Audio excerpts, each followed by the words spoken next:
Hello, friends, and welcome to Home is Where the Body Is. I'm Jen, an ADHD woman with EDS, POTS, complex PTSD, and OCD, shaped by an abusive religious upbringing. I spent much of my life feeling like I was balancing precariously over an endless pit, constantly reaching for a stable home that always seemed just out of reach. Today, I can honestly say that home is wherever I am right now, built on the stable ground that's growing out of a deepening relationship with my body and myself. In this podcast, I share the lived experiences that brought me here, in case it helps someone feel less alone or supports them on their own journey home. Before I get started with today's episode, I wanted to mention something new, which is that I will be starting a blog in concert with this podcast. The goal of the blog is to sort of have in writing form the same concepts that I talk about on the podcast. Currently, my workflow is I kind of start by doing some sort of stream of consciousness writing and then turn that into a podcast episode. So I figured, why not publish those little writing snippets on the internet? So I will start linking to the blog in the episode descriptions. And you can, if you're interested, you can go back and see the writing snippets that became the first several episodes, and the one that became this episode, and so on and so forth with future episodes. The goal will be to upload the blog posts, very short by the way, will be very short posts, upload the blog post on Monday, and then a couple days later on Wednesday, the podcast episode will drop. So there's of course no obligation to engage with the blog or with this podcast or with any of my content. Just thought I would mention that. Okay, but now on to the episode. Today I will talk about the realization that I had that the choice offered by Christianity, I was raised very fundamental evangelical Christian. I would call it a cult. So at least the choice offered by the Christianity that I was raised in mirrored the false choices of an abusive relationship where love is tied to fear and compliance rather than true freedom. So I came to this realization, I don't know, over the course of years probably, but a while ago now. And I left the cult that I grew up in and Christianity completely. And at some point, I found my way to Satanism, non-theistic Satanism specifically. So I am a Satanist now, and non-theistic Satanism, at least as I practice it, is basically humanism with blasphemy thrown in for flavor and therapeutic purposes. So, therapeutic blasphemy is the intentional use of irreverence, satire, or symbolic defiance against a once authoritative belief system as a way to loosen its emotional and psychological grip. For people harmed by control-based religions, as I was, blasphemy can interrupt fear conditioning, shame, and obedience by reclaiming agency over symbols that were used to regulate behavior and self-worth. In that sense, it isn't about shock for its own sake. It's a nervous system and identity reset, using humor, profanity, or inversion to affirm, this no longer has power over me. So, for instance, something that I do all the time is to say, "Hail Satan." That's pretty common in Satanism. And that, I think, is could be a small example of therapeutic blasphemy. But ultimately, I think it's just whatever has power over you. Like whatever if you are looking to engage in therapeutic blasphemy, which of course there is no requirement to do so, but I think it's just being irreverent of whatever felt the most controlling to you specifically, if that makes sense. So I personally think there are a lot of parallels between Christianity and an abusive relationship, at least as a woman. Christian philosophy claims that there is a choice, but it is the choice between the outer darkness with the gnashing of teeth and the eternal love of the very person who brought you into existence. Is that really a choice? I don't believe that choice is one of true free will at all. I think that choice is one inherently rooted in the control of the one who claims to love you. I think that free will can only be exercised when one has the option to thrive, regardless of which choice is made.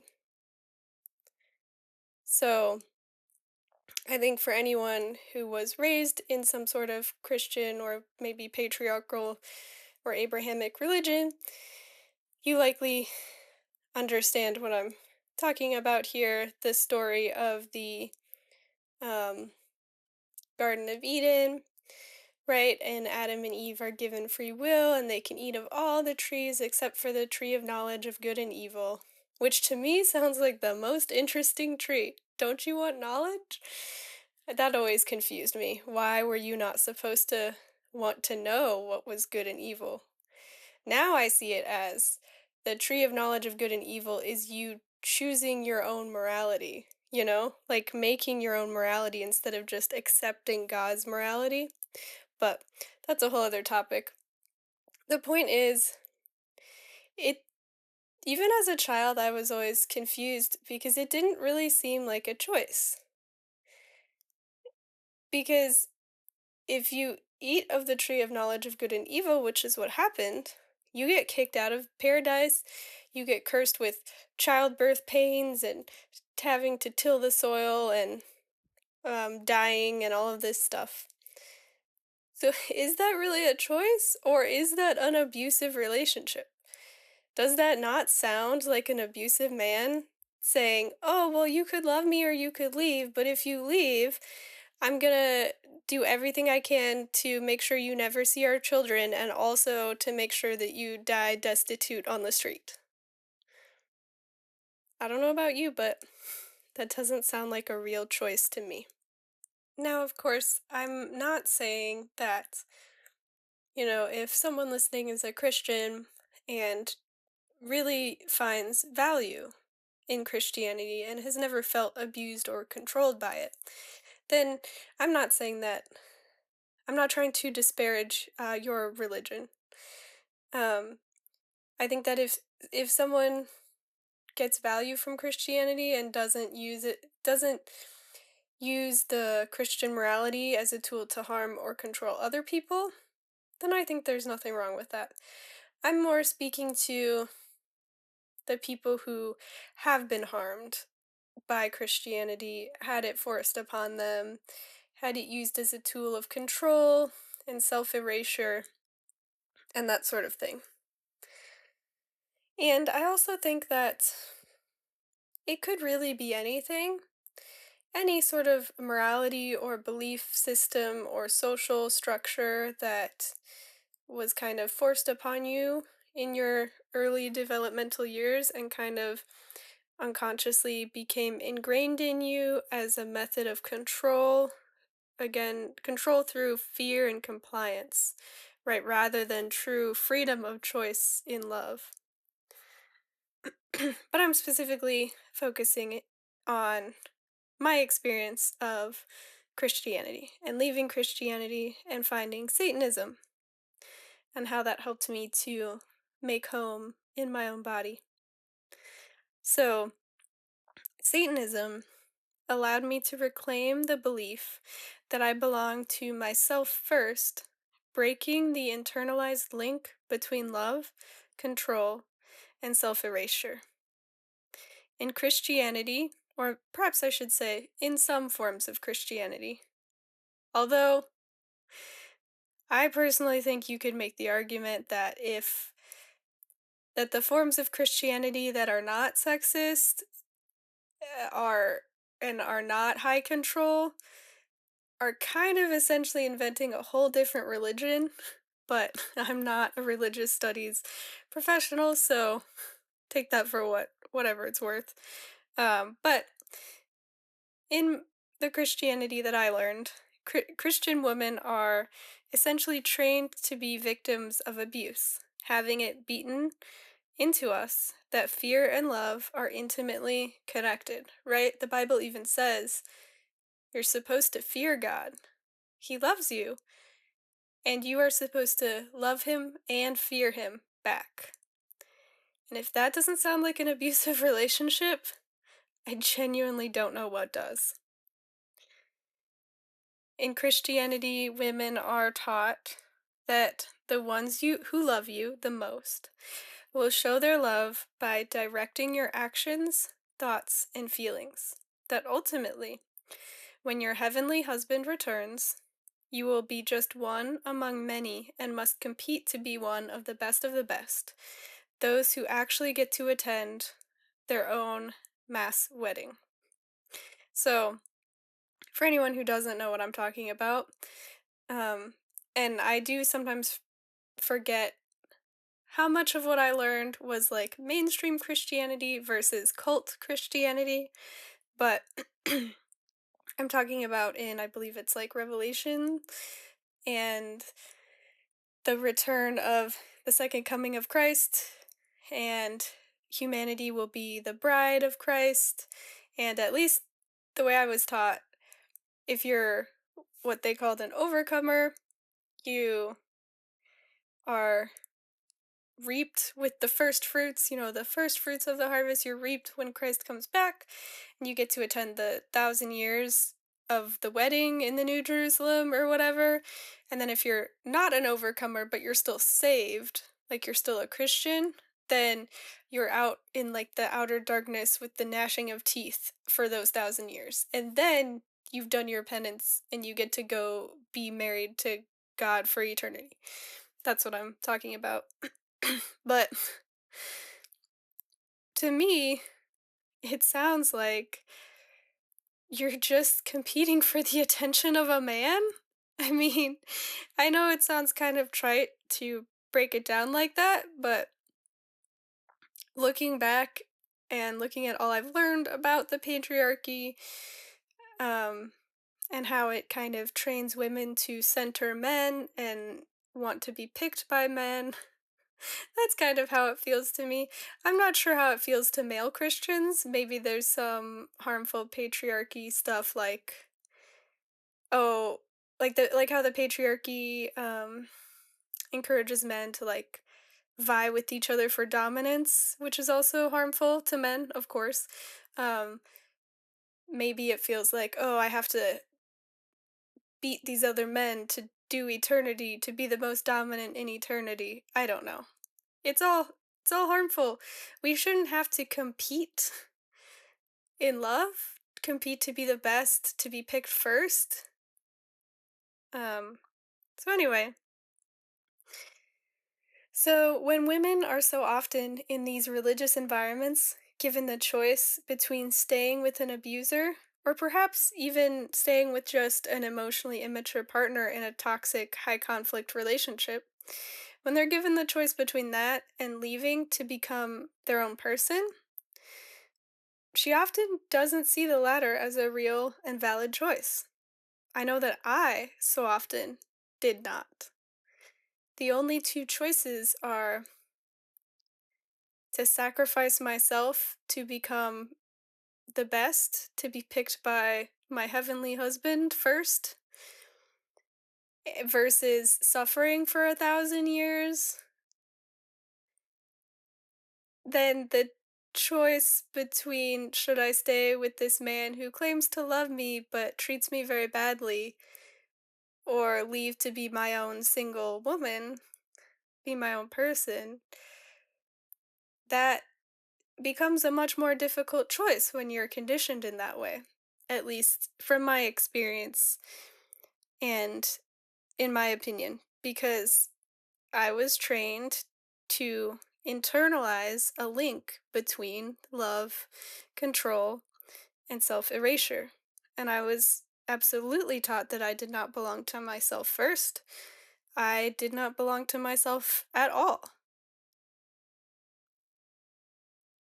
So I realize I should probably maybe mention a little bit about the Satanism that I practice, um, because it really is just a convenient container for the type of values and morals that I hold.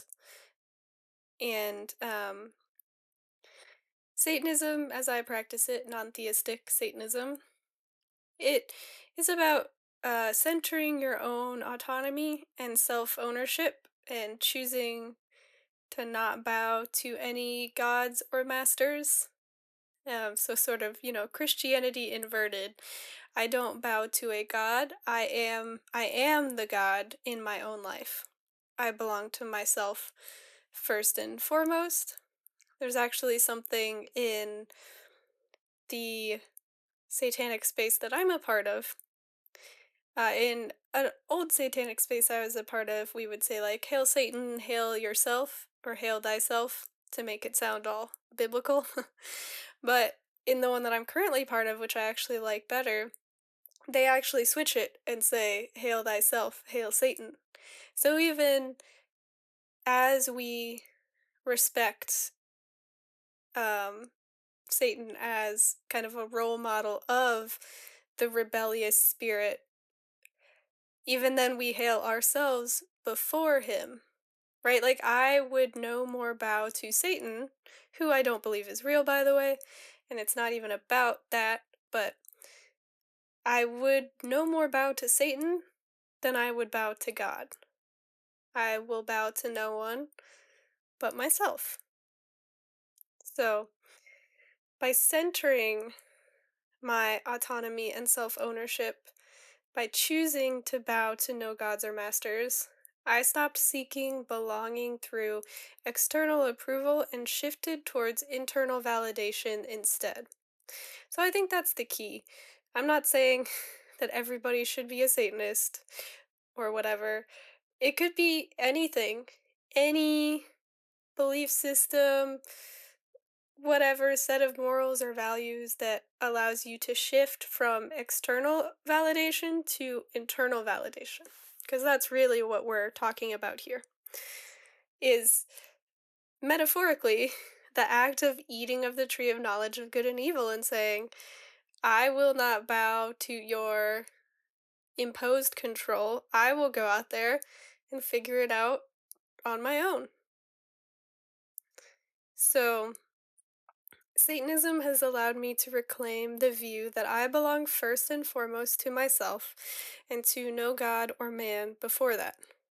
External validation is when your sense of worth, safety, or belonging depends on approval, authority, or acceptance from others, which makes home feel conditional and fragile. It feels like, metaphorically speaking, inside your body and your nervous system, at least for me, it's the feeling of I could be evicted, just because of the disapproval of a friend or a religious group member or whatever. And I'm speaking metaphorically in terms of the feeling of being at home in your own body, not like actually being evicted. Internal validation is when that worth comes from your own values and self trust, allowing you to feel grounded and at home in yourself, regardless of where you are or who is watching. Actually, I feel like the eviction metaphor is kind of apt. External validation feels to me like you're renting from a slumlord in some place where there are just like no rules to protect tenants. So the landlord could just decide, get out. I don't like the way you look today. I don't like your guts. I don't like your face. Whatever. Get out at any moment. So everything, your sense of home and safety and well-being is like completely dependent upon another human, something external. And then internal validation feels to me like you own your home. Or even better yet, we live in a nice socialist utopia where property is just like granted, like the space to live is just granted to you as a virtue of being a human being. And maybe nobody owns the land or the property. It's all just collectively shared, like Native American style. But I digress. Um, so yeah, that's what internal validation feels like. Is like I'm a human and I get space to live. And nobody can tell me that I have to leave this space because it's mine. So in that way, it doesn't really matter if someone decides they don't like you one day or they don't approve of your choices or whatever. That has no bearing on your sense of home and safety.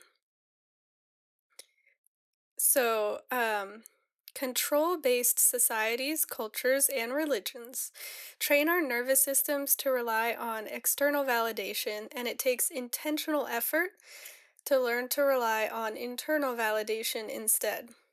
And I would argue that capitalism is inherently control based.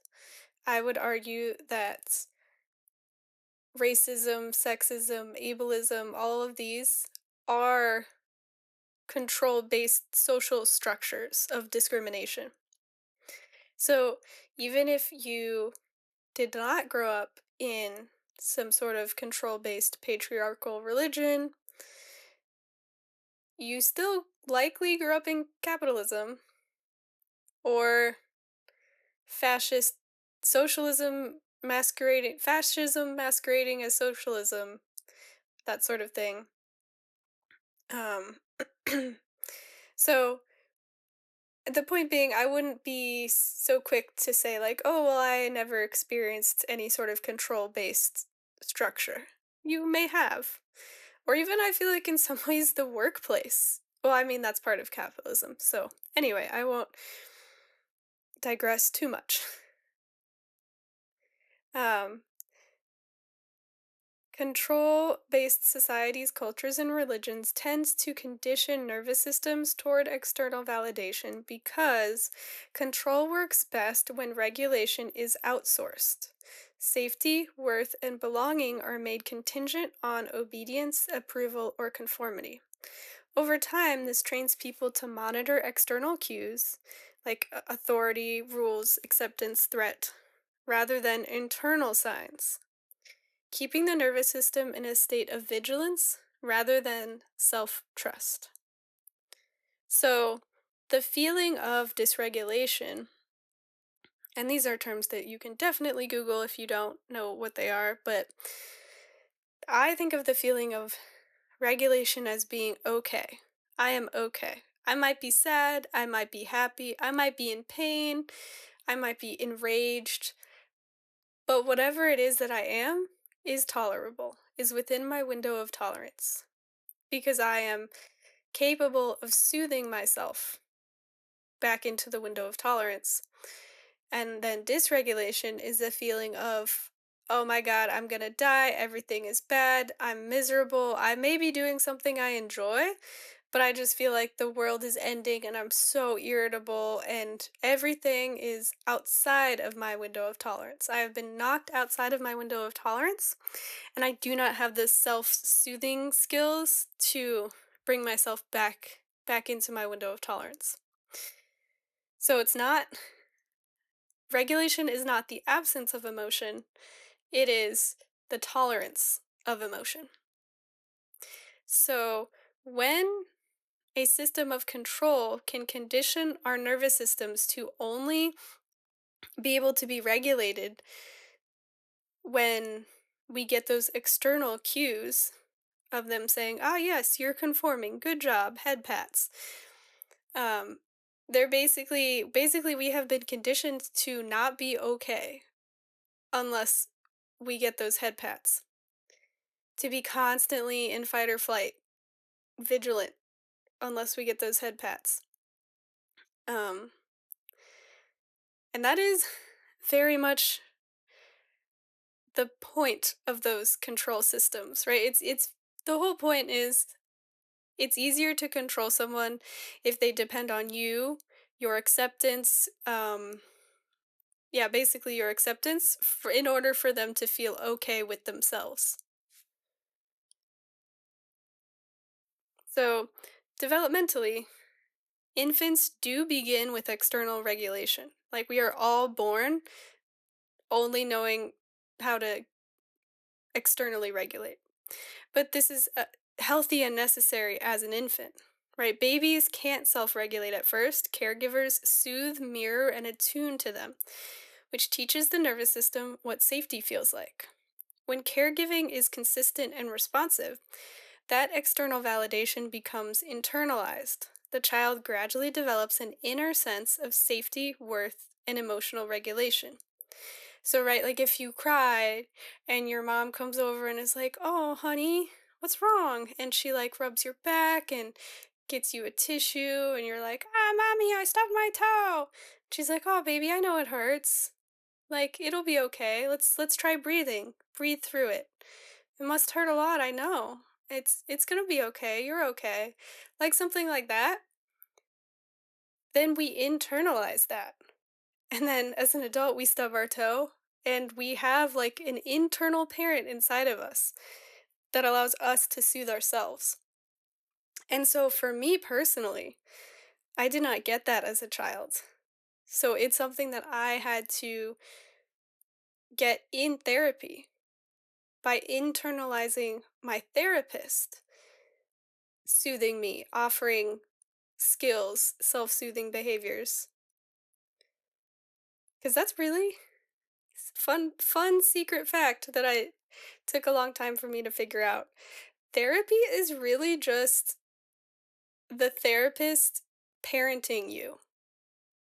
At least that's my experience, maybe. Maybe it's the therapy that I needed was a therapist to essentially parent me so that I can internalize because now when I self-soothe, it's certainly not my mom or dad that I'm hearing in my mind. It's my therapist in a way.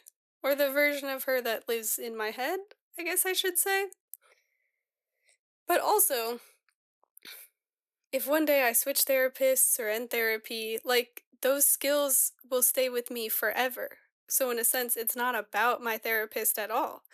And in the same way, when infants healthily internalize um, parenting like that, the ability to regulate like that, then even when their parent, even when they go away to college or their parent passes away or something like that, they still carry that internalized parent within them their whole lives and use those skills to continue to parent themselves.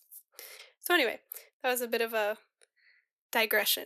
But when that doesn't happen, the rupture happens when external validation is conditional, inconsistent, or coercive.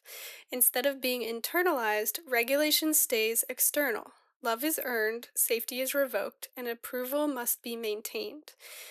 Control based systems often deliberately preserve this infant like dependency, discouraging the maturation of internal validation because people who self trust are harder to control. So, in that sense, reclaiming internal validation in adulthood isn't learning something new, it's completing a developmental process that was interrupted. It takes intentional effort because you're retraining both belief systems and the nervous system to recognize that safety and belonging can come from within, not just from an authority outside of you. And I also want to emphasize that you are retraining both your cognitive belief system and the nervous system. So it's changing thoughts, but it's also training your nervous system um, to tolerate certain discomfort, to prove to the nervous system that, like, this is not danger anymore. Maybe it was danger when I was a baby because I relied on my parents or the religious people or whatever to provide for my needs, but now I can provide for my own needs as an adult. So I think there are a lot of things in my own journey where I maybe cognitively understood them, and it took me a long time for the embodied feeling of it to catch up. Like, I cognitively and from all outward appearance stopped believing in Christianity, but I would still sometimes secretly like read the Bible or pray in my head. And it was, well, okay, honestly, I'm pretty sure it was OCD behaviors because I do have OCD because of my religious upbringing. But I think it took a while for my body, the embodied feeling, to catch up and be like, oh, we haven't been struck down by lightning. The ground hasn't opened up to swallow us. Life is actually getting better, not worse. So I think it's key that you can't just believe it in your head. You have to feel it in your body. That's kind of the point of all of this, that it's retraining your nervous system, not just like a cognitive concept or philosophy to understand. And so Satanism, non-theistic Satanism, can support this process by explicitly rejecting external moral authority and recentering the individual as the primary source of meaning, ethics, and self trust. By framing autonomy, consent, and self ownership as virtues rather than dangers, it encourages people to listen to their own bodies, values, and instincts instead of outsourcing worth or safety to an authority. In that sense, Satanism functions less as something to believe in and more as a psychological counterpractice. It disrupts control based conditioning and creates space for internal validation to take root, often with a dose of symbolic defiance that helps break the emotional hold of prior systems. So, in conclusion, I am not saying that everyone who grew up with unhelpful Christian ideology should become a Satanist, or even that they should necessarily stop being Christian if they were able to reframe it to more helpful ideology. What I am saying is that it's possible to find psychological counter practices that allow us to break out of unhelpful nervous system loops that keep us from finding home within our own bodies. As we come to the end of this episode, I want to thank you for spending this time with me. If anything in this episode resonated with you and you'd like to share a thought, reflection, or bit of feedback, you're very welcome to email me. And if this podcast feels supportive or meaningful to you, I'd appreciate it if you left an honest review or shared it with someone who might also find it helpful. That's how this work finds the people that it's meant for. You've been listening to Home is Where the Body Is. I'm Jen, and I wish you a safe journey home.